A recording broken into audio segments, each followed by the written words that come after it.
Nah, sebelum memulai acara, izinkan kami untuk memberikan pantun. Boleh dikasih cakep ya Bapak Ibu.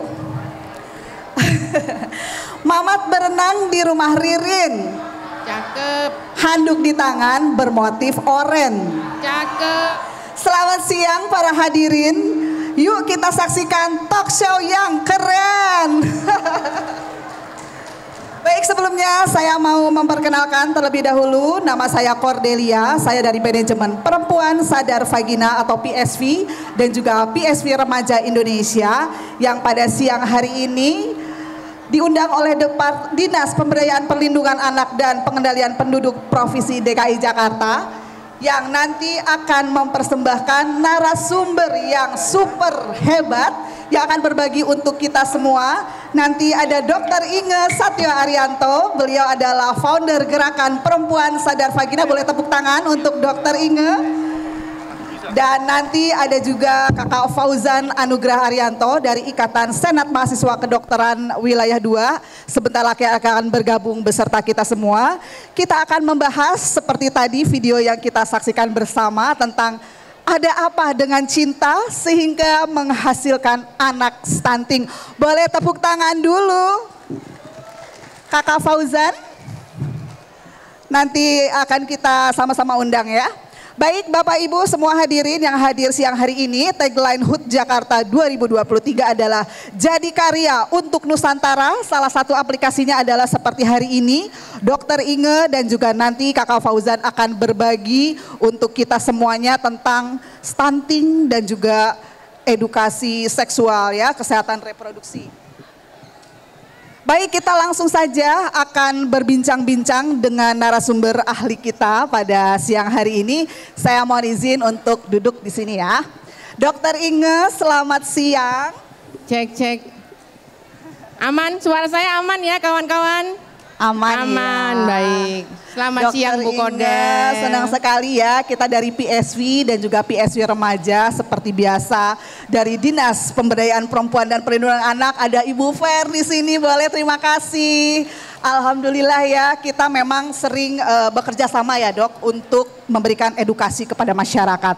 Dok, sesuai dengan tema kita pada siang hari ini mengenai ada apa dengan cinta, apa sih hubungannya dengan stunting?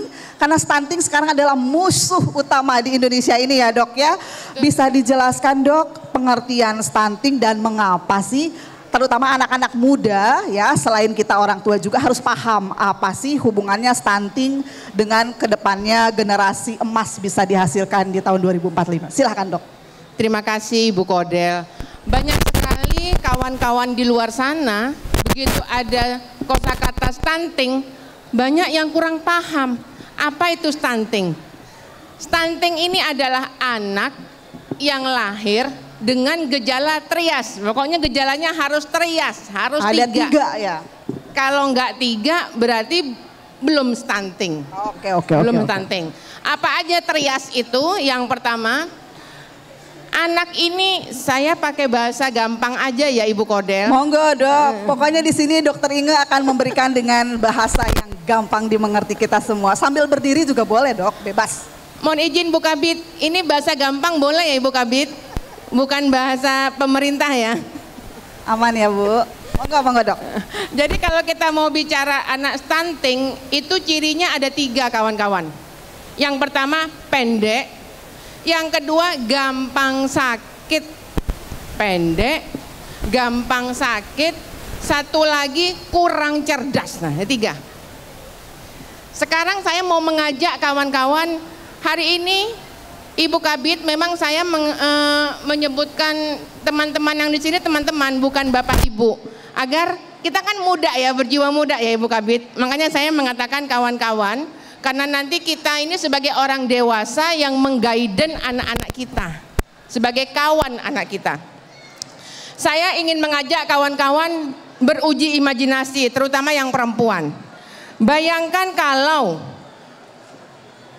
di depan itu anak-anak ini pendek, kurang cerdas, gampang sakit. Kira-kira negara ini seperti apa? Kalau isinya generasi, bukan generasi penerus ya, tapi generasi pelurus. Kalau generasi penerusnya ini gampang sakit. Lah kalau gampang sakit kira-kira mau membangun negara gimana? Kalau misalnya generasi penerusnya ini tidak cerdas, loh terus bagaimana? Kalau misalnya generasi penerusnya ini pendek-pendek, lah terus bagaimana? Maka dari itu penting, kemarin Bapak Presiden kita meluncurkan program namanya Indonesia Emas 2045. Kenapa kok dikatakan Indonesia Emas 2045? Karena nanti di tahun 2045 isinya orang Indonesia ini terbanyak adalah usia produktif. Usia produktif itu mulai usia 15 tahun sampai usia 63 tahun, itu produktif. Tahun 2045 isinya harus generasi Ibu Kodel, ada Kakak Fauzan, Ibu Kodel. Kakak Fauzan boleh Kakak bergabung. Fauzan, silakan Kakak Fauzan. Kita berikan aplaus salah satu narasumber kita siang hari ini, Fauzan Anugrah Arianto. Hai, silakan. Monggo Dok, dilanjut. Jadi clear untuk kita, kalau ingin 2045 ini Indonesia emas harus diisi orang-orang usia produktif yang sehat, yang cerdas, yang secara fisik keren. Yang mau jadi pertanyaan, kira-kira pabriknya itu siapa yang menghasilkan generasi nanti di 2045? Pabriknya kan anak SD, anak SMP yang ada sekarang, benar ya kawan-kawan? Betul, betul Dok. Sepakat ya? Nah, maka dari itu Ibu Kodel, kami Perempuan Sadar Vagina dan PSV Remaja ini didorong oleh DPAPP DKI Jakarta, kami disuruh memberikan insight untuk kepada Gen Alpha dan Gen Z. Gimana caranya agar dia nanti bisa menghasilkan generasi yang hebat. Nanti kita akan bicara lagi Bu Kodel. Siap. Biar nggak stunting ya Bu Kodel. Biar nggak stunting. Boleh tepuk tangan untuk Dokter Inge. Sekarang mungkin di antara hadirin sudah lebih tercerahkan stunting itu apa sih ya. Baik, terima kasih banyak Dok. Untuk selanjutnya kita dengarkan insight dari Kakak Fauzan ya. Kakak Fauzan, kira-kira bagaimana sih cara untuk memutus rantai stunting ya? Boleh dijelaskan silakan. Boleh sambil berdiri? Oke. Sebelumnya terima kasih banyak Bu Kordel, terima kasih banyak Dokter Inge atas tadi pemaparannya. Benar sekali sebenarnya stunting ini juga masuk ke dalam permasalahan yang sangat serius. Apalagi tadi sempat dijelaskan bahwa Pak Presiden kemarin baru meluncurkan di Bappenas. Kebetulan dari SMKI juga diundang juga untuk dengar pendapat bersama beliau. Bahwa emang salah satu di aspek kesehatannya itu stunting ini multifaktoral bisa menyerangnya.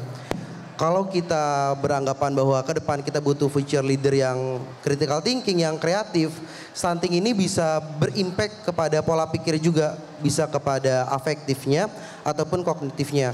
Untuk memutus rantai dari stunting sendiri juga multifaktoral, namun dari hal yang paling mendasar bisa diterapkan sekitar umur 10 sampai 15 tahun ini bisa kita well educate lagi dari remaja-remaja yang nanti bakal menjadi calon pemimpin di masa depan.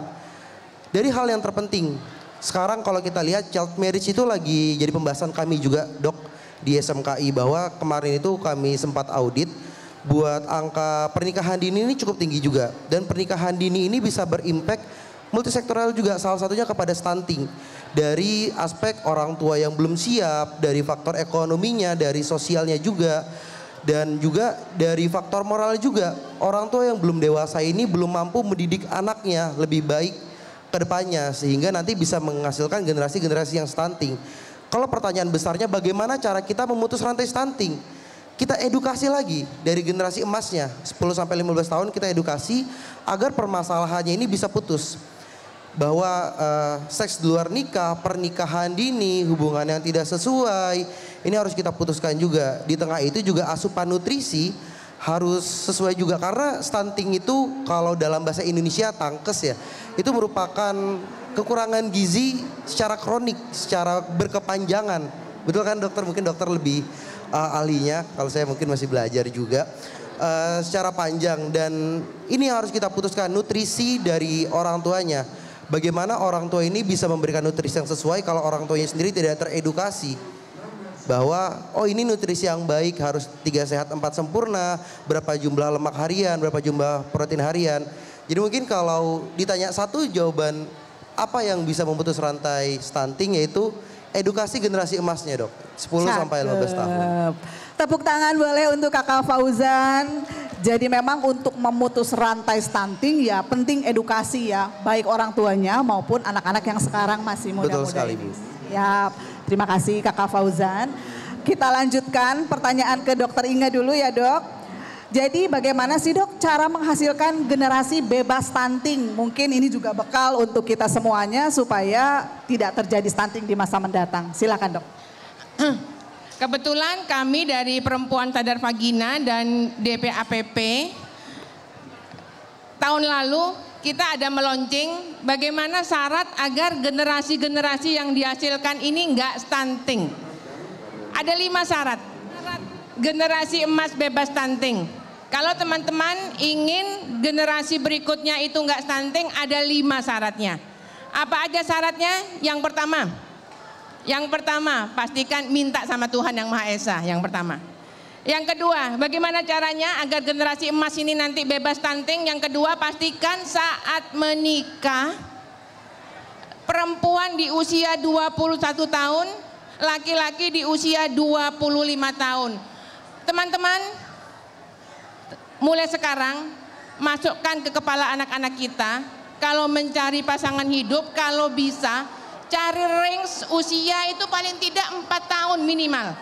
Itu clear, itu benar. Kenapa?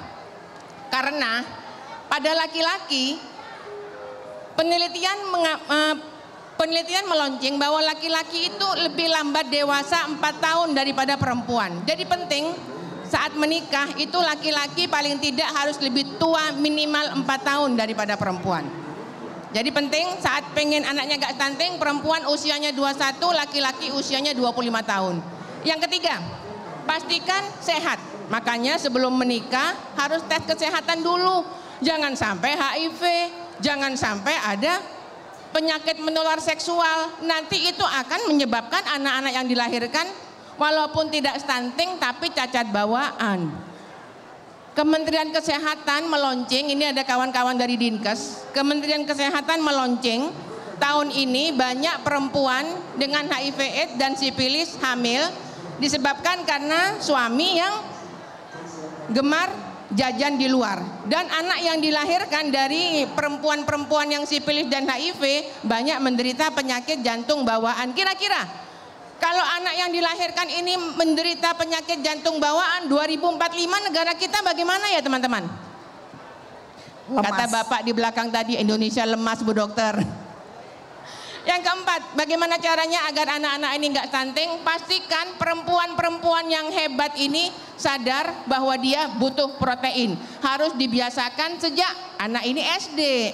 Anak kita SD, anak kita SMP, anak kita SMA yang perempuan terbiasa dia suka protein dan dia sadar bahwa protein ini sangat dibutuhkan agar nanti dia sehat.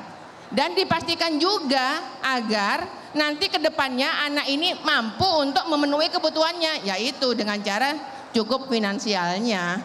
Protein kan nggak hanya disiapin orang tua, nanti ke depan dia harus bisa memenuhi, yaitu dengan finansial yang cukup. Yang terakhir, kita dorong anak-anak kita saat mau menikah, pastikan ada 10 dimensi pernikahan yang harus dipenuhi. Apa aja ya Bu Dokter 10 dimensinya Bu Dokter? Kawan-kawan kalau kepengen ngelihat 10 dimensinya bisa lihat di Instagram PSV Remaja. Ada 10 dimensi pernikahan yang harus dipenuhi oleh pasangan-pasangan yang mau menikah. Insya Allah anaknya nggak stunting. Kembali ke Ibu Kordel. Terima kasih, tepuk tangan lagi dong untuk Dokter Inge. Jadi untuk menghasilkan generasi bebas stunting itu ada 5 syarat generasi emas dan juga ada 10 dimensi. Bapak Ibu teman-teman bisa mengakses Instagram kami @psvremaja ya, ada video dan juga bahasan tentang hal tersebut. Baik, kita lanjut ya. Ini saya bertanya, nanti boleh dikomentari oleh Dokter Inge dan juga Kakak Fauzan ya. Kaitannya dengan anggapan antara lebih baik menikah muda Dok daripada berzina. Nah itu berhubungannya dengan stunting Mungkin ada komentar dari Dr. Inge dan Kakak Fauzan. Kakak Fauzan dulu kali ya, monggo silakan. Oke, mungkin ini berkaitan sama statement tadi Dr. Inge. Siap. Tadi dijelaskan juga kan bahwa syaratnya itu harus sehat kan. Syaratnya harus sehat dan saya sempat belajar juga bahwa beberapa pernikahan itu baiknya dilakukan screening. Contohnya seperti yang sekarang lagi rame thalassemia. Selain penyakit infeksi menular seksual, HIV, thalassemia ini juga cukup menakutkan. Jadi misalnya dua-dua pasangannya ini thalassemia, baiknya jangan karena nanti bakal menurunkan keturunan yang thalassemia kembali. Nanti gimana kita mau mencapai Indonesia emas kan? Nah ini berkaitan tadi tentang pernikahan dini. Bagaimana seseorang mau punya kesadaran yang cukup tinggi, moralnya, mentalnya, intelektualnya, kalau dia sendiri belum dewasa, bagaimana dia mau screening kesehatannya? Tadi dibahas juga tentang asupan nutrisi, bagaimana dia tahu asupan nutrisi yang cukup, finansial yang cukup. Jadi sebenarnya kalau anggapan lebih baik menikah muda daripada berzina, menurut saya mungkin lebih baik kita kembalikan lagi kepada imannya masing-masing karena hal itu cuman pelarian semata, bukannya kita lebih baik, malah kita membuat kesalahan yang makin besar. Generasi yang datang nanti bakal lebih buruk daripada kita kalau kita beranggapan dan punya mindset seperti itu. Mungkin kayak gitu Bu kalau dari saya. Siap. Jadi memang ada syarat dan ketentuan ya. Kalaupun misalnya lebih baik daripada zina mendingan menikah. Tapi ada resiko ya Dok ya. Menikah muda itu ada resikonya. Dari Dokter Inga sendiri tanggapannya bagaimana? Silakan Dok. Iya. Saya bisa paham kalau ada kawan-kawan yang mempunyai pemahaman daripada berzina lebih baik menikah walaupun usianya masih muda. Ya. Itu tidak salah. Tapi kurang tepat. Bukan lebih baik berzina, bukan. Tapi konsep masalah hubungan seksual yang harus sejak dini dimasukkan oleh orang tua kepada anak-anaknya. Saat ini banyak orang tua yang gagap dan gugup saat anaknya bicara masalah seks. Banyak sekali. Apa kira-kira yang ada di benak? Saya mau nanya, Ibu, saya mau nanya Ibu deh. Jangan malu Bu, kita ibu-ibu. Ibu punya anak kecil, punya anak. Dulu saat anak ibu mungkin SMP atau SD, terus ibu ditanya sama anak ibu, hubungan seksual itu apa mah? Ya. Misalnya ibu ditanya sama anaknya, hubungan seksual itu apa mah? Ibu mau jawab apa? Gagap ya Bu, langsung dosa gitu. Iya. Tanya. Jangan ngomong gitu. Baik. Banyak sekali orang tua saat anaknya bicara masalah seks itu gagap dan gugup. Apalagi kalau anaknya laki-laki nanya, Bu, ini kenapa ya tadi malam kok saya mimpi perempuan tiba-tiba celana saya basah. Nah, ayo mau jawab apa? Ya Ibu ya benar ya. Terus gagap dan gugup. Gak tahu jawabannya, langsung ngomong sama anaknya, jangan ngomong gitu, dosa, nggak boleh. Nah, di sini letak salahnya, pintu masuk salah pertama. Orang tua yang tidak memberikan konsep hubungan seksual sejak dini kepada anak-anaknya. Apalagi zaman sekarang ini kita nggak bisa lagi menutup mata bahwa handphone ada di tangan. Anak kita ini sudah bisa mengakses konten pornografi di handphone. Walaupun anak SD sudah tahu. Buktinya di koran, anak kelas 3 SD memperkosa anak TK umur 5 tahun. Loh kan? Itu taunya dari mana ya anak kelas 3 SD? Dari handphone. Maka dari itu penting untuk kita perempuan, ibu orang tua memberikan edusek kepada anak, mengenalkan masalah hubungan seksual, konsep hubungan seksual bahwa itu hal yang wajar, bahwa itu hal yang wajib dikerjakan kalau ingin meneruskan keturunan dengan syarat dan ketentuan berlaku. Kita membagikannya sesuai dengan segmen usianya. sesuai dengan pemahaman dia. Terus gimana dok caranya? Di situ PSV hadir. Kita bagikan tentang edusek ke sekolah-sekolah dan ke anak-anak. Memang nggak bisa sembarangan, butuh keterampilan dan butuh ilmu yang mumpuni untuk masalah edusek. Kalau anak-anak ini sudah paham masalah konsep hubungan seksual beserta tanggung jawabnya, nggak akan ada lagi. Lebih baik menikah dini daripada berzina. Bu Kordel mungkin bisa bantuan dari Kak Noni enggak? Gitu. Baik, Bu Kordel. terima kasih dok. Jadi sangat luar biasa dan sangat penting untuk orang tua mempunyai ilmu tentang kesehatan reproduksi eduseks ya. Jangan tabu lagi karena anak-anak bisa mengakses sendiri ya dok, Kak Fauzan. Betul. Ya handphone ada di tangan ya, diam-diam di kamar akses sendiri. Nah Bapak Ibu kebetulan hari ini juga hadir anak kita yang cerdas sekali, co-founder PSV Remaja. Adinda Divano Arianto boleh berbagi untuk kita di sini. Adinda nanti akan berbagi untuk kita semua mengenai syarat dan ketentuan melakukan hubungan seks. Nah, jadi ini sharing dari anak muda apa sih tentang syarat dan ketentuan hubungan seksual. Boleh sambil melihat ke depan. Silakan berbagi Adinda. Halo. Oke, perkenalan dulu walaupun tadi nama saya udah disebutin sama Bu Kordel, perkenalan lagi nama saya. Perkenalkan nama saya Adinda Divano Arianto. Panggil aja Adinda atau enggak Dinda. Nah, pada kesempatan kali ini makasih banget buat Bu Kordel udah menunjuk saya untuk berbagi tentang 4 syarat melakukan hubungan seksual. Oke, jadi yang pertama itu melakukan hubungan seksual tuh hanya boleh dilakukan ke pasangan yang sah dan juga halal, nggak cuma sah doang tapi juga halal. Oke. Jadi harus sesuai norma agama. Itu yang pertama. Lalu yang kedua, tepat orang dan juga tepat usianya. Tadi udah disebutkan oleh Dokter Inge, pada perempuan itu usia yang tepat itu umur 21 tahun dan laki-laki umur 25 tahun. Bener ya dokter ya? Tepat sekali. Ya. Oke, lanjut ke yang ketiga. Di tempat yang privacy. Kalau ingin melakukan hubungan seksual itu harus di tempat yang tertutup, bukan di tempat publik, bukan direkam juga. Itu bisa kena undang-undang pornografi. Oke. Terus yang terakhir itu nggak boleh ada pemaksaan. Jadi kedua belah pihak tuh harus setuju untuk melakukan hubungan seksual.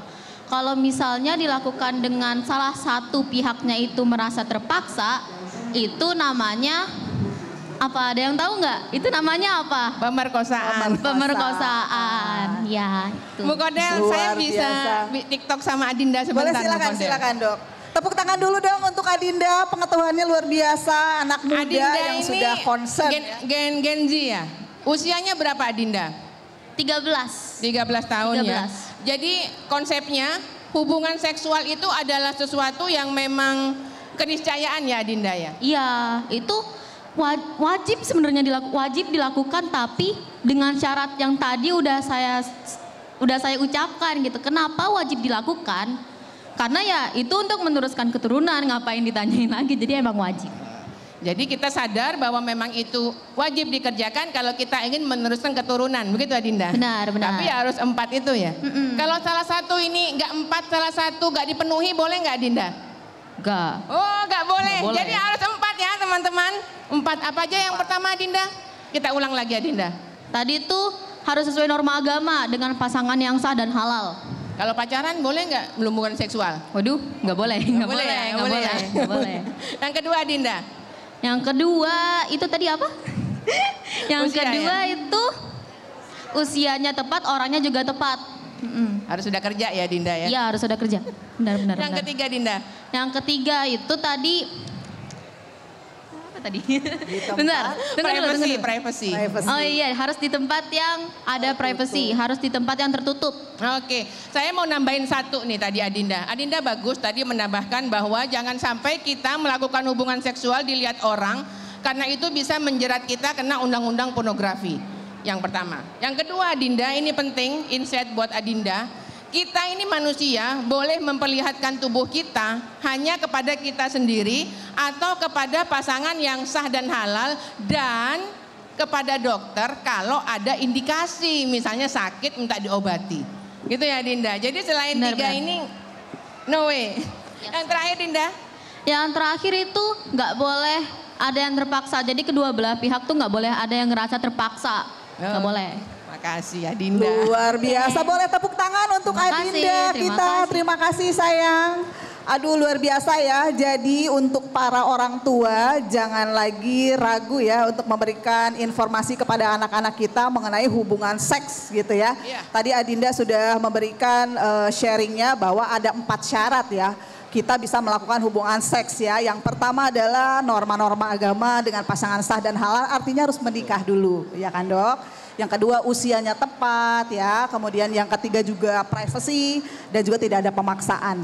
Terima kasih sekali lagi Adinda, keren banget. Tepuk tangan sekali lagi Adinda Divano Arianto. Baik hadirin semuanya, hari ini membuka insight untuk saya Dok bahwa eduseks sejak dini, isu cinta dan stunting ternyata sangat beririsan, ada hubungannya gitu ya Dok ya. Mungkin dari Dr. Inge dan Kak Fauzan bisa berbagi untuk kita semua di sini untuk menanggapi hal tersebut bahwa ada irisannya eduseks sejak dini, isu cinta dan juga stunting. Kak Fauzan dulu mungkin silakan. Oke. Baik, terima kasih banyak Bu Cordelia. Sebelumnya tadi saya sepakat juga sama yang Adinda sampaikan, ada 4 syarat. Dan tadi sepakat juga kalau satu syaratnya ini hilang, ya nggak sah berarti, dianulir bahasanya. Dianulir. Kemarin kan saya sempat bergabung juga ke peer counselor di universitas saya di Bandung. Bahwa memang buat edukasi seksual sejak dini itu masih kurang. Dan ini berakibat kalau kita lihat tahap eksplorasi perkembangan otak mulai dari pengenalan, terus tahap eksplorasi di fase remaja, dan mereka implementasi bahkan bisa aja dari kecil. Makanya sampai tadi yang dijelaskan dokter, ada anak kelas 3 tadi Dok ya, kelas 3 memperkosa anak TK. Nah berarti ada yang salah di fase eksplorasinya, ada yang salah di pola konsep pemikirannya. Dan tadi sepakat juga bahwa kebanyakan orang tua, pas saya tanyain juga di universitas saya, apakah kalian sempat gak diedukasi, well educate tentang seksual ini sama orang tua. Dan mereka jujur juga canggung ngebahas tentang hal itu. Karena memang sepakat juga tadi hal ini tabu. Bahkan kita untuk berbicara nama ilmiahnya dari organ kelamin, penis ya, ataupun betul, vagina betul. pun di depan umum itu tabu, walaupun memang harusnya kita sampaikan secara gamblang. Jadi anak-anak ini paham pertama kali tentang edukasi seksual ini dari orang tuanya. Benar. Jangan sampai paham dari temennya. Nanti lihat nonton, internet. ya sekalian nonton yuk. Penasaran, terus penasaran dipendem, pas ada kesempatan dilampiasin. Nah ini ada salah. Coba-coba malah berbahaya ya. Salah pola pikir dari anaknya, coba-coba. Terus pengawasan dari orang tuanya juga. Di tengah gemburan society 4.0 sekarang kita teknologi semuanya berdatangan. Controlling juga harus lebih diperketat lagi. Dan dasarnya itu tadi edukasi secara berjenjang, tadi sepakat sama dokter. Mulai dari pas kecil, mungkin sampai SD ini kita perkenalkan. Ini organ kelaminmu, kamu doang yang boleh lihat, sama tadi yang dijelaskan sama orang yang halal, yang sah, atau diperiksa dokter kalau ada indikasi medis. Terus mulai naik lagi lebih dewasa, kita edukasi lagi. Bagaimana sih itu sebenarnya hubungan seksual itu apa? Atau coitus nama medisnya kan. Saat terjadinya penetrasi dari penis ke vagina. Mungkin bisa dijelaskan juga bahwa dalam hubungan badan itu ada hal yang lebih luas tentang tanggung jawab, tentang moralnya, jangka panjangnya. Bisa aja kalau tidak siap balik lagi tadi. Dari finansial, sosial, bisa ke stunting dampaknya. Ini harus kita edukasi juga. Dan nanti saat mereka sudah beranjak dewasa mau nikah, kita tekanin lagi tadi. Yang 4 faktor tadi, norma-normanya, terus melakukannya di mana, usianya berapa, sama tanpa ada paksaan. Karena perbuatan apapun, kemarin saya kebetulan baru belajar juga. Perbuatan apapun, bahkan bukan yang sampai penetrasi. Mungkin memanggil, touchy, menyentuh, ya, itu betul. Masuk ke dalam pasal pencabulan. Dan semua itu juga bisa terjadi walaupun di dalam pernikahan.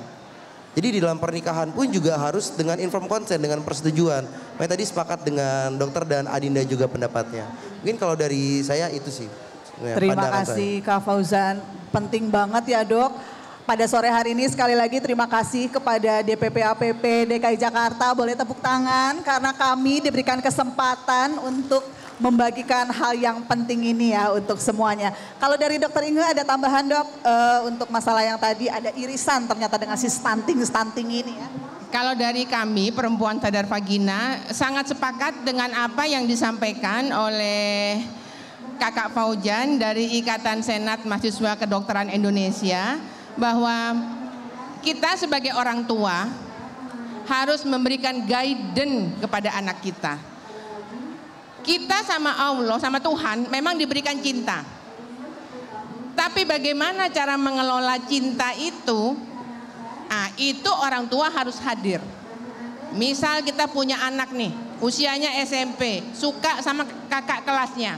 Oh suka, tanya nih, kakak kelasmu cowok cewek? Kalau anak kita cewek, sukanya kakak kelas cowok. Oh bagus. Bagus. Alhamdulillah berarti. Normal berarti, normal alhamdulillah. Tinggal berikutnya kita guidance mereka. Oh ya, cinta itu ya jadikan kamu penyemangat. Kalau ayah sama bundamu cinta, menikah, terus minta sama Tuhan dikasih anak kamu, diam. Begitu anak nanti dia berkembang nanya, terus bisa jadi anak gimana? Menurut kamu gimana? Kita lempar dulu pertanyaan, menurut kamu gimana? Jangan sampai kita menjelaskannya kebablasan. Menurut kamu gimana? Saat dia bilang itu loh. Nah ini. Kemarin ada yang tanya di DM Instagram kami Ibu. Bu dokter, anak saya, anaknya ini laki SMP kelas 1. SMP kelas 1. Kalau anak saya SMP kelas 2 yang paling kecil ini orang ini anaknya laki SMP kelas 1. Nanya di DM PSV remaja. Bu dokter, anak saya itu ke saya nanya, Bu, saya diajak anak saya nonton film NG bintang NT bintang T. Ya, itu saya gimana cara jelasinnya ya? Loh, kan? Serem. Serem. Itu di DM PSV remaja loh. Hubungan seksual tapi bahasa kasar. Gimana saya Bu dokter jelasinnya? Banyak orang tua yang seperti itu. Ya, seperti tadi Kakak Fauzan mengatakan, Kakak Fauzan kalau berkenan, kami dari Perempuan Sadar Vagina ingin mengajak ISMKI untuk saat kami ini diajak roadshow oleh DPAPP, kami sedang OTW PKS. Sama-sama kita bagikan tentang tanggung jawab hubungan seksual, begitu ya Kak ya? Sepakat dok, karena ini sebenarnya jadi concern kami juga, maupun itu edukasi seksual, kekerasan seksual ataupun stunting, itu memang menjadi concern kami. Dan alhamdulillah tahun kemarin juga kami memecahkan rekor muri untuk tepuk tangan, wah luar biasa. Edukasi terkait stunting oleh mahasiswa kedokteran terbanyak se-Indonesia. Jadi kami dari Aceh sampai Papua, Universitas Papua, kami serentak menyelenggarakannya di bulan Juni tahun kemarin. Alhamdulillah. Baru banget. Berarti Kak Fauzan sepakat ya, kalau kita PSV itu mendorong stunting ini nggak bisa dilepaskan dengan isu-isu masalah edusek dan cinta. Betul sekali. Nyambung clear ya. Semua ya. Baik. Keren banget. Dan terakhir nih dok, ini kan judul acara kita ini ada apa dengan cinta nih sehingga bisa menghasilkan anak stunting. Sebelum nanti kita mungkin dari audiens ada yang mau bertanya, dari Dokter Inge dan dari Kakak Fauzan boleh memberikan insight kepada kita semua. Kenapa sih ada apa dengan cinta menghasilkan anak stunting?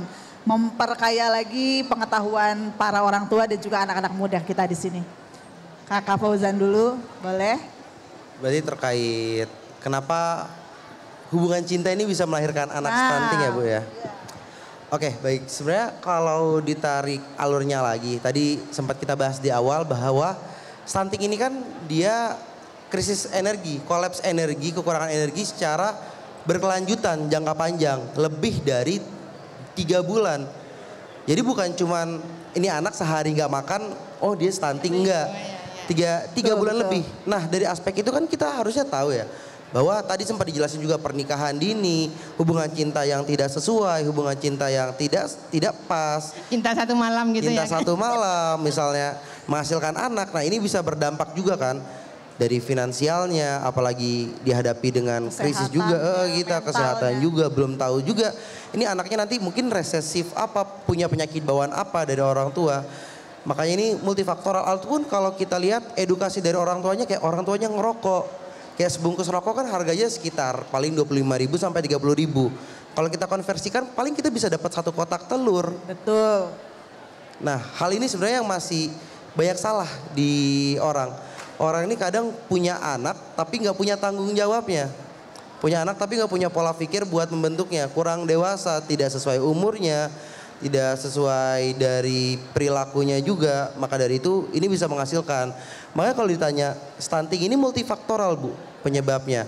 Tapi kalau kita tarik banget sebenarnya bisa kita putus dengan mencegah pernikahan dini, edukasi seksual yang tepat dan mencegah adanya kekerasan seksual di lingkungan manapun. Mungkin seperti itu Bu. Jadi memang berdampak banget ya Dok. Cinta itu nggak ada yang salah dengan cinta, tapi apakah di tempat yang semestinya atau tidak? Silakan dari Dokter Inge. Saya hanya ingin menggarisbawahi aja apa yang tadi disampaikan oleh Kakak Fauzan dari Ikatan Senat Mahasiswa Kedokteran Indonesia. Bahwa cinta itu pemberian Tuhan, cinta tidak pernah salah. Yang salah adalah menempatkan cinta tidak pada tempat yang tepat, tidak pada waktu yang tepat, dan tidak terampil mempertahankan cinta yang tepat tersebut. Begitu kira-kira ya Kak Fauzan? Betul, betul. Luar biasa. Sekali lagi boleh aplaus Dokter Inge dan Kakak Fauzan. Paparannya luar biasa ya untuk kita. Boleh Dok, mungkin kalau ada pertanyaan ya Kak Fauzan dari audiens. Teman-teman, Bapak Ibu atau teman muda, kalau ada yang ingin bertanya kepada Dokter Inge dan juga Kakak Fauzan, ini adalah saat yang tepat dan nanti akan dijelaskan dengan tepat pula oleh Dokter Inge dan Kakak Fauzan.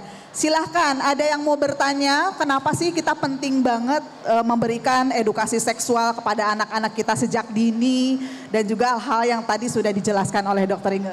Ada yang mau bertanya, jangan malu-malu, silahkan. Silahkan. Boleh sebutkan nama dan dari mana ya Pak ya? Selamat sore Dok. Oh iya. Selamat sore, saya Adam dari Jakarta Barat. Saya langsung aja ke inti pertanyaan. Kira-kira di umur berapa anak sudah harus mendapatkan pelajaran edukasi tentang seks? Dan yang kedua, kira-kira indikasi apa yang mengharuskan kita sebagai orang tua udah harus memberikan memberikan edukasi tentang pelajaran seks itu sendiri? Apakah inisiatif dari orang tua atau emang kita melihat sudah waktunya kita memberikan edukasi tersebut? Sekian, terima kasih. Baik, terima kasih Pak Adam pertanyaannya. Jadi saya coba ulang lagi ya pertanyaannya, di usia berapa sih yang tepat kita memberikan edukasi seksual untuk anak-anak kita? Dan yang kedua, indikasi apa yang membuat kita harus memberikan pengertian tentang seksual kepada anak-anak ya? Baik Kak Fauzan, boleh direspon dulu untuk usia berapa sebaiknya? Oke, sebenarnya terima kasih banyak Pak atas Adam, namanya jawabannya. Pak Adam. Tadi mungkin izin menjawab. Jadi terkait mulai berapa tahun sih kita bisa mengedukasi anak kita nih tentang edukasi seksual? Sebenarnya jawabannya mulai dari kecil banget, saat dia udah mulai memahami kata-kata, dia udah mulai bisa niruin kata ayah, bunda. Itu kan ada fase-fase pertumbuhan afektif dari anaknya. Tapi secara bertahap Pak, kita kenalin dulu pas dia udah mulai bisa paham nih kata dari orang, dia udah bisa ngucapin juga. Kita jelasin bahwa dari struktur dulu, kamu punya organ kelamin namanya ini, namanya ini. Jadi dijelasin namanya penis, namanya vagina. Ini cuman kamu doang yang boleh lihat, kamu doang yang boleh pegang. Atau kalau ada orang yang mau pegang harus persetujuan kamu. Itu kita terus bilang aja, at least dia tahu dulu bahwa oh itu organ kelamin saya, itu penis saya, itu vagina saya, dan saya punya martabat buat ngejaga hal tersebut. Lalu naik saat dia mungkin udah masuk TK, udah masuk SD, kita jelasin lebih dalam lagi dari tanggung jawab dia untuk menjaga dari organ kelamin tersebut. Kayak nggak boleh memperlihatkan secara sembarangan, terus juga nggak boleh memegang juga di tempat umum atau dipermainkan juga, dipertontonkan. Jadi punya rasa tanggung jawab yang besar. Nanti naik lagi ke tahap SMP atau SMA, kita ajarkan juga tentang gimana nih caranya mohon maaf, tadi maksudnya tentang hubungan seksual, baru kita jelaskan bisa ke sana. Hubungan seksual itu kayak apa sih? Apa yang terjadi di hubungan seksual itu, apa yang harus dipersiapkan sebelum seseorang bisa sampai tahap hubungan seksual. Karena mungkin ditakutkan ya anak ini walaupun udah kita didik dari awal, ini organ kelamin namanya penis, namanya vagina. Kamu harus ngejaga, mungkin dari teman sekolahnya, teman lingkungannya, dipertontonkan sama pornografi. Mungkin dia ngelihat kayak, oh pornografi cuman sebatas koitus, cuman saja sebatas berhubungan, lalu selesai. Tidak ada dari awalnya, engage menyedul afeksi dari awal, setelahnya juga nggak ada hubungan lagi. Jadi hanya sebatas adegannya aja. Takutnya hal ini disalahartikan oleh anak tersebut. Jadi kalau pertanyaannya sejak kapan bisa dimulai? Sejak anak mengerti bahasa yang disampaikan orang tuanya. Mungkin itu Pak jawaban dari saya. Mungkin dari dokter boleh dilanjutkan dok. Luar biasa Kakak Fauzan. Jadi sejak dini ya Pak, dimulai dengan hal yang sederhana ya, dengan menyebutkan alat kelamin perempuan adalah vagina dan alat kelamin laki-laki adalah penis. Jangan pakai alias-alias, itu adalah salah satu contoh ya. Baik silakan dok. Terima kasih Bu Kordel. Saya mau mendekat ke Bapak aja deh. Tadi Bapak bertanya, dok, saya ini enaknya mulai kapan ya menginisiasi eduseks sama anak-anak? Kita orang tua jangan nunggu ditanya Pak. Anak kita nggak bakal nanya. Betul. Anak kita nggak bakal nanya. Jadi kita ngelempar kasus. Kita lempar kasus. Ada film atau di TV ngelihat misalnya. Menurut kamu itu gimana ya? Itu kok laki-laki pakai baju perempuan? Itu juga edusek loh. Maka dari itu penting untuk orang tua kalau punya anak mulai. Kadang-kadang kan kita ngeliat orang tua punya anak kecil laki karena lucu bulet dipakein jilbab, ketawa, lucu. Nah ini enggak edusek. Jadi anak mulai usia 2 tahun sampai 5 tahun eduseknya adalah sesuaikan dia gendernya apa, pakaiannya apa, aktivitasnya apa disesuaikan. Termasuk mulai sekarang saya ingin kawan-kawan nggak ada lagi mentang-mentang anaknya masih umur 2 tahun mandi hujan nggak pakai baju bareng-bareng mandi di sungai, nggak. Itu yang nanti akan menjadi kebiasaan, ini anak nggak tahu malu. Jadi mulai kecil anak-anak ini harus diajarin malu. Walaupun anak usia 2 tahun dimandiin, kita yang mandiin di kamar mandi berdua, kalau mau nyentuh bagian area privatnya, yang laki mau bersihin penisnya, permisi ya nak. Yang perempuan mau bersihin vaginanya, permisi ya nak. Jadi masuk ke alam bawah sadarnya nanti sampai tua, yang boleh megang vagina saya hanya saya untuk bersihkan dan pasangan hidup saya dan dokter kalau saya sakit. Jadi kalau ngelihat ada orang yang nggak tahu malu itu ya karena tuanya sama orang tuanya dianggap lucu mandi hujan bareng-bareng, eduseknya kurang. Terus gimana ya Bu Dokter? Kita mau tahu lebih lengkap Bu Dokter, seru nih Bu Dokter. Nah, tinggal tergantung Bu Kabit nih. Gimana kira-kira Bu Kabit? Kita edukasi Jakarta Bu Kabit. Nah ini tergantung Bu Kabit ini. Kalau kita mah PSV siap aja. Mungkin tipis-tipis kawan-kawan bisa follow Instagram Perempuan Sadar Vagina dan PSV Remaja. Kami ada postingan di situ. Dan kalau ada yang mau bertanya bisa DM di situ. Rahasia terjamin. Baik, tepuk tangan untuk Dokter Inge dan juga Kakak Fauzan. Jadi ini adalah PR jangka panjang ya.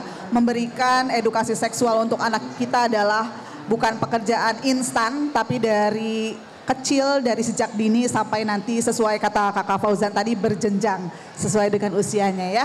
Ada yang mau bertanya lagi dari sisi sebelah sini? Ini kesempatan, baik. Kesempatan yang sangat bagus sekali untuk bertanya kepada Dokter Inge maupun Kakak Fauzan mengenai edukasi seksual untuk anak-anak dan remaja. Ada yang mau bertanya? Ada? Jadi memang Dok, ini untuk saya pribadi juga sangat bermanfaat mengenal Perempuan Sadar Vagina dan juga PSV Remaja.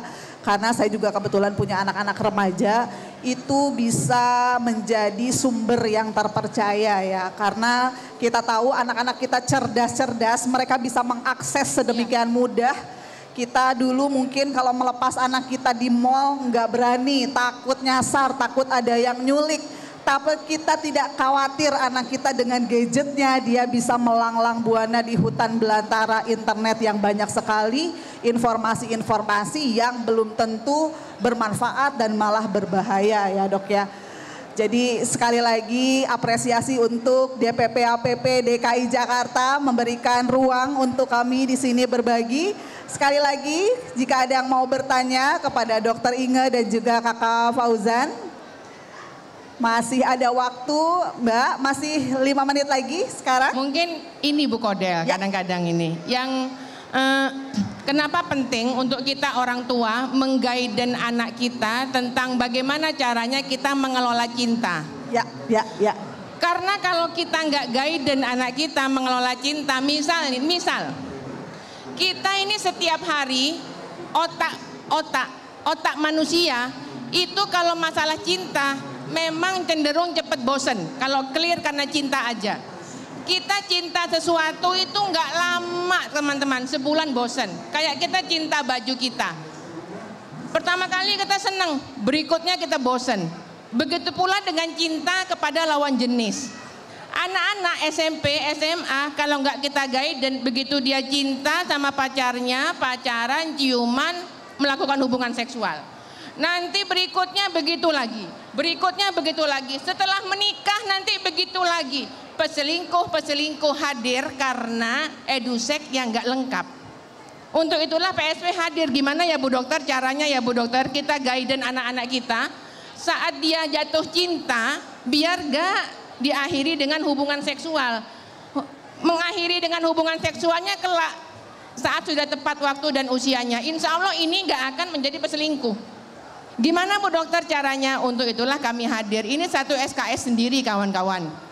Jadi kalau cuma hari ini aja nggak bisa. Satu SKS. Kuliahnya 6 tahun. Jadi penting kita sebagai orang tua ini memberikan guidance. Ya kamu jatuh cinta wajar. Ya begini ya. Karena nanti kalau misalnya dia nggak di guidance, kelak akan jadi peselingkuh. Cinta diakhiri hubungan seksual itu adalah hal yang biasa. Padahal enggak. Itu yang nantinya akan membuat kejadian kehamilan yang nggak diinginkan yang Kak Fauzan. Betul dok. Dan kehamilan yang nggak diinginkan itu berpotensi menghasilkan anak-anak yang stunting.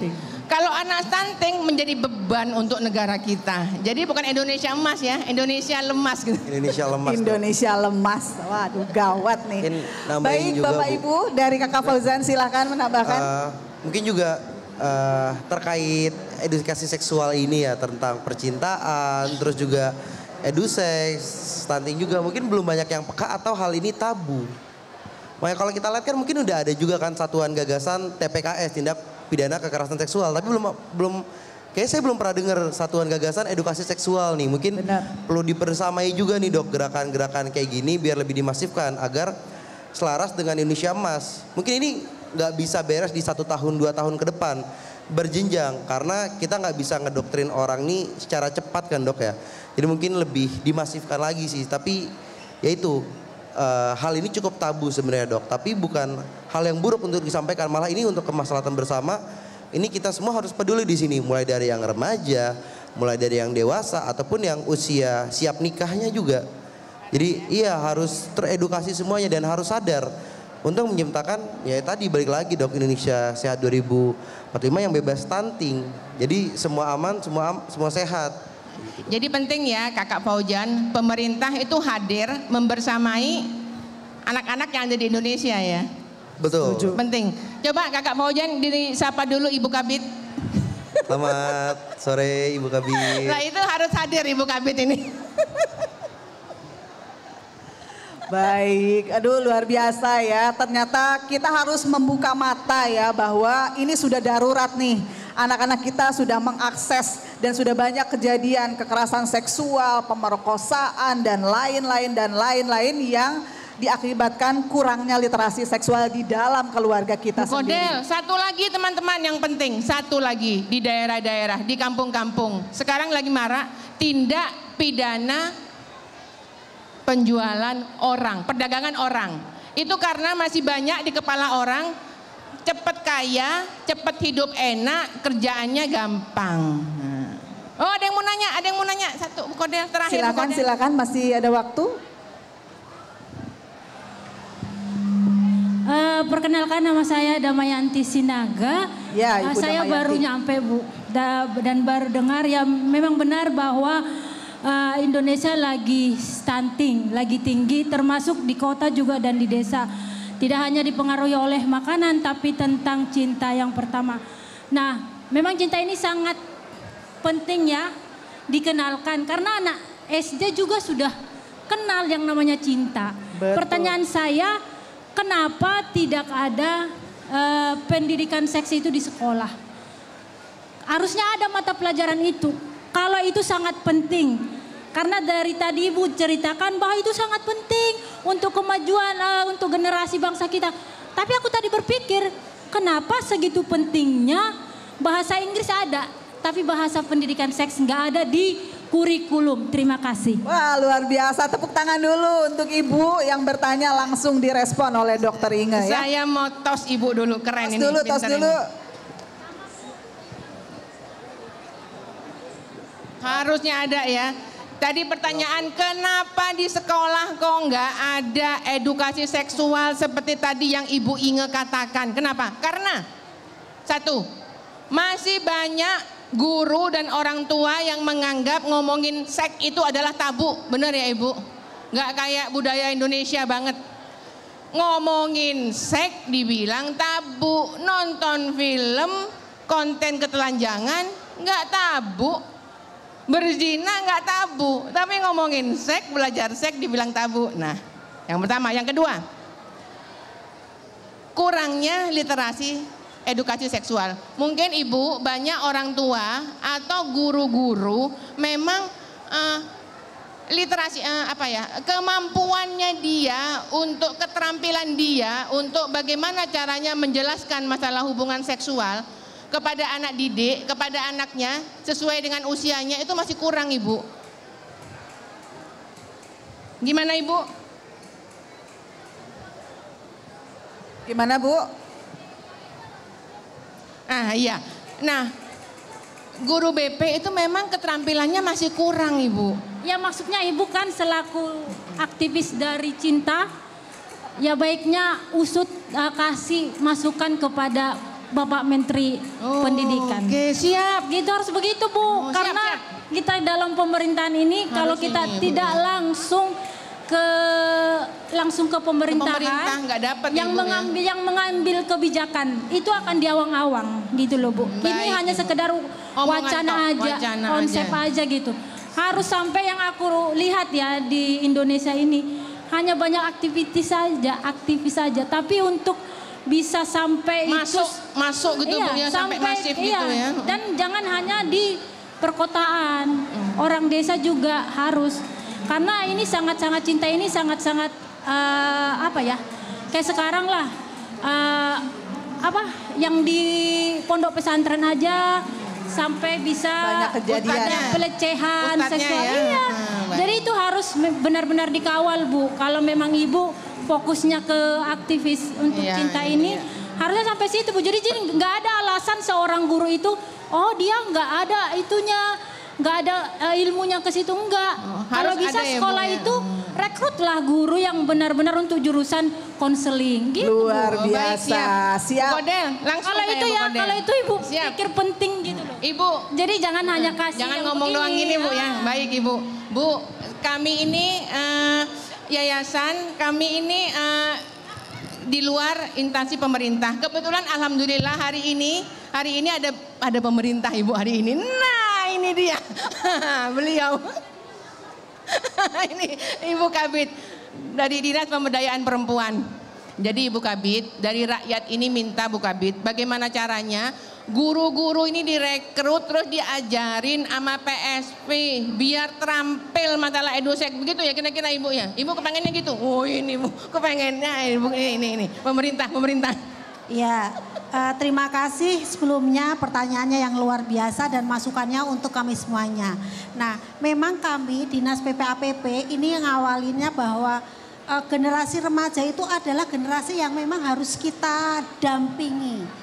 Kenapa? Karena itu adalah nanti tadi menjadi generasi pelurus yang disampaikan oleh Dokter Inge.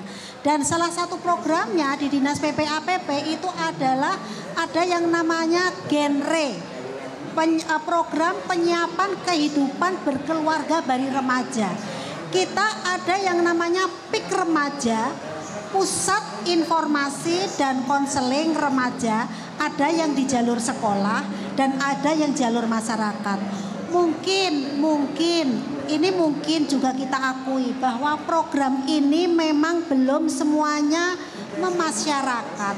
Ini adalah tantangan dari kita semuanya, istilahnya dari sisi pemerintah. Nah, di sini kita juga mengawali, kita sedang ada proses PKS dengan PSV, karena kita juga memberikan apresiasi nih, tepuk tangan dengan PSV Dr. Inge yang mungkin kadang-kadang kegiatannya non budgeter, tapi alhamdulillah lillahi ta'ala Dr. Inge berkenan, dan pada saat kali ini pun juga berkenan untuk talkshow. Insya Allah mudah-mudahan nanti kalau misalkan PKS ini sudah bisa tertandatangani MOU dengan Pemprov DKI, PKS dengan Dinas PPAPP ataupun PKS dengan Dinas Pendidikan, nanti akan berkembang dan generasi kita menjadi generasi pelurus ya. Itu aja. Amin Ya Rabbal Alamin. Hari ini keren Bu Kordel, ketemu sama kita dari PSP dan ketemu dari pihak pemerintah. Wah, keren. Luar biasa. Terima kasih Bu Kabid. Dok, ini waktunya kita sudah habis ya, padahal masih seru gitu ya. Jadi sekali lagi kalau boleh Dr. Inge dan Kakak Fauzan memberikan closing statement untuk acara kita pada sore hari ini. Kalau dari saya pribadi ini adalah PR kita bersama ya Ibu Bapak. Jadi jangan kita hanya menunggu pihak-pihak di luar yang memberikan edukasi kepada anak-anak, tapi kita sendiri sebagai orang tua mencari informasi dari sumber yang tepat. Boleh kita di PSV Remaja dan juga Perempuan Sadar Vagina, ada juga dari ISKMKI. Kita akan berbagi, memberikan ilmu ini kepada seluruh masyarakat Indonesia, mengedukasi generasi muda. Closing statement Dr. Inge, monggo. Bismillah dari kami, mari sama-sama kita menjadi orang tua yang cerdas, orang tua yang terus bertumbuh dan berkembang. Gimana caranya Bu Dokter? Nggak usah kita mikir pemerintah dulu. Dari diri kita sendiri. Caranya ayo sama-sama follow Perempuan Sadar Vagina dan PSV Remaja. Di situ kita belajar, kita bertumbuh dan berkembang. Anak kita tumbuh, anak kita kembang. Kita orang tuanya harus bisa mengimbangi. Follow Perempuan Sadar Vagina dan PSV Remaja. Kita belajar bareng-bareng. Thank you Dok. Kakak Fauzan, closing statement. Oke, baik. Sebenarnya mohon izin Ibu dan Dokter, kalau dari saya sendiri masalah stunting dan cinta ini PR yang besar dan sangat banyak banget benangnya, mau diputusin dari mana juga bingung. Salah satu yang bisa kita putus yaitu dari edukasi seksual secara baik, biar nanti kita bisa mutus nih rantai stunting, rantai orang tua yang tidak teredukasi. Kalau ditanya ini tanggung jawab siapa? Tanggung jawab kita semua, dari mahasiswa sebagai iron stock, moral value, dari orang tua juga yang punya anak, dari pemerintah juga. Jadi kita bareng-bareng di sini, kita nanamin moral, kita nanamin mental, kita tanamin intelektualnya. Di sini bukan siapa yang paling, tapi kita ayo saling. Mungkin kayak gitu kalau dari saya Bu. Luar biasa, sekali lagi tepuk tangan yang luar biasa untuk Dr. Inge Satyo Arianto dan juga Fauzan Anugrah Arianto. Terima kasih sudah berbagi pada sore hari ini. Berdiri, ayo. Jadi mudah-mudahan apa yang kami persembahkan pada sore hari ini akan memberikan dampak untuk Bapak Ibu hadirin semua yang ada di sini. Sekali lagi kami ucapkan terima kasih kepada Dinas Pemberdayaan Perempuan dan Perlindungan Anak Provinsi DKI Jakarta yang memberikan ruang kepada kami untuk berbagi, dan terima kasih untuk Bapak Ibu teman-teman yang hadir di sini, Dr. Inge dan Kakak Fauzan. Terima kasih untuk insight-nya. Saya Cordelia pamit. Wassalamualaikum warahmatullahi wabarakatuh. Selamat sore.